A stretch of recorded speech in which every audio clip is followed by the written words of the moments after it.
Mic check 1 2. It's the Y2K collector. So apparently, with the release of the new Marvel vs. Capcom collection game that's going to be releasing on the Switch, PS4, and other systems, it seems that the general consensus is that this release is going to crush the value of the original games.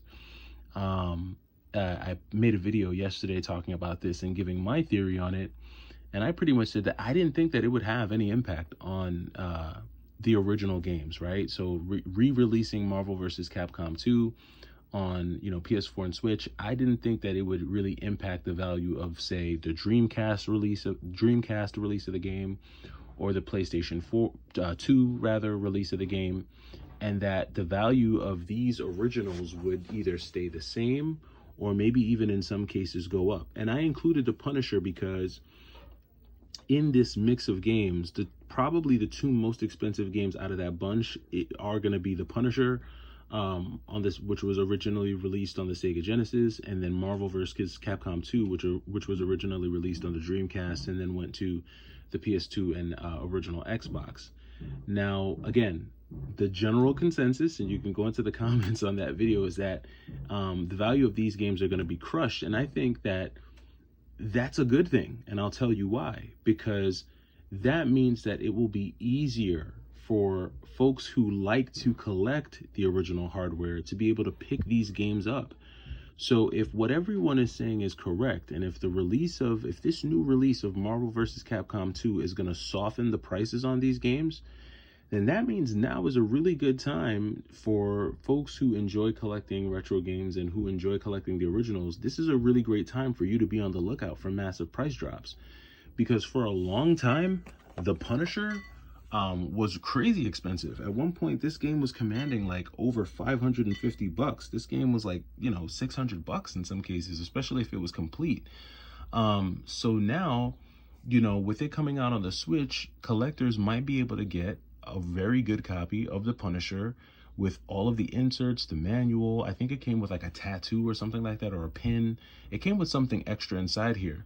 But I know when you find like the complete version of this game on the Genesis, it's ridiculously expensive. Like I said, $600 or better. So the fact that now you're able to get this at a cheaper price is great. And honestly, before the new Marvel vs. Capcom game was announced, prices for the Punisher had already started to soften. This game had already started to go down in price. I think, you were able to find this complete for like maybe $350, I think, which is great. And then Marvel vs. Capcom 2 has always been a $100+ game for whatever reason. It's just always been expensive. I know at its peak, it peaked at like 200+, and I think right now it hovers somewhere between 150 and 200. My copy, as you can see, has been through it because I play this copy a lot. The back is probably cracked and stuff, but this is my Dreamcast version. I do have the PlayStation 2 version just because after a while doing the air combos on the Dreamcast controller started to hurt my hand. It just takes too much work trying to do it on the Dreamcast. So doing it on the PlayStation 2 I found was a little bit easier because the PlayStation 2 is just ergonomically is a better controller. But back to the point about the values, yeah, I mean, look, if releasing these games again makes it easier for collectors to pick up the original hardware, then that is great news for collectors. I did see, I can't remember the gentleman's name, but he also brought up the Arcade 1-Up, because remember, the Arcade 1-Up, they came out with an Arcade 1-Up for basically this same collection. And I think another question that we probably got to ask ourselves is, what is this game going to do to the Arcade 1-Up?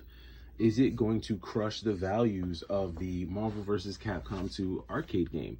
And I think that's really important to look at too, right? Because in modern times, that was probably one of the only ways that you were able to really play that game. Like, you weren't really able to take advantage of any modern forms or modern formats for MVC, outside of, really being able to see it probably on the original hardware. So I think that's something that you'll want to look at for sure, when you're starting to consider things like the values and what people are going to have to pay to be able to play the game.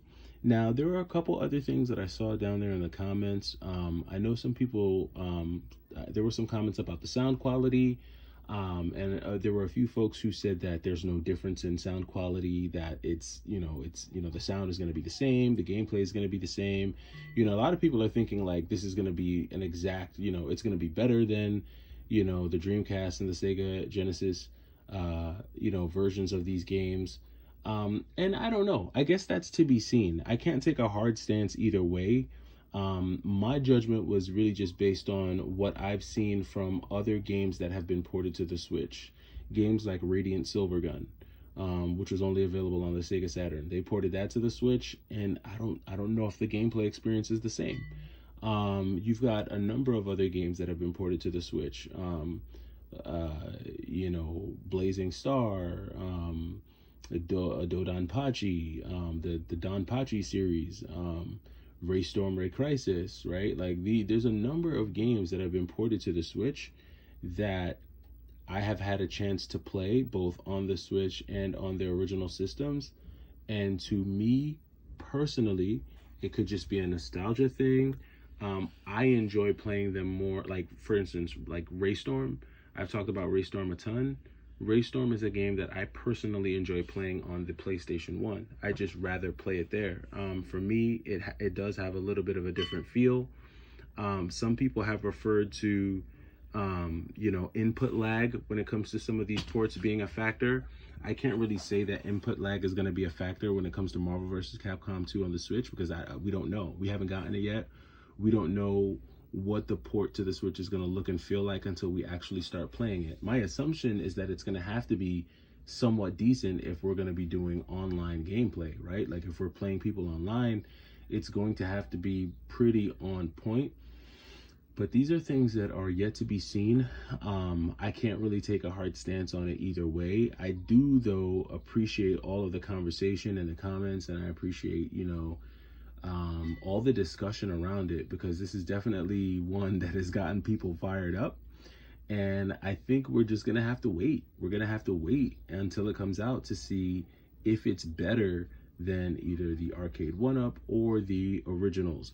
In the case of Marvel vs. Capcom 2, nothing's going to beat the original arcade cabinet, right?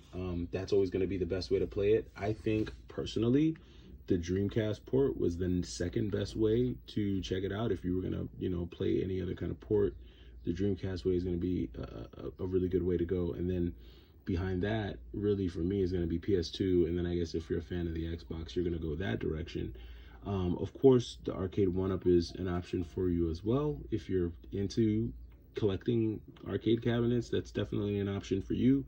But in my opinion, we're going to have to really wait and see until it comes out before we can create some type of final verdict on it. But those are my thoughts. That's what I'm thinking. Let me know what you think. Let me know what your thoughts are. It's Y2K Collector. Take it easy.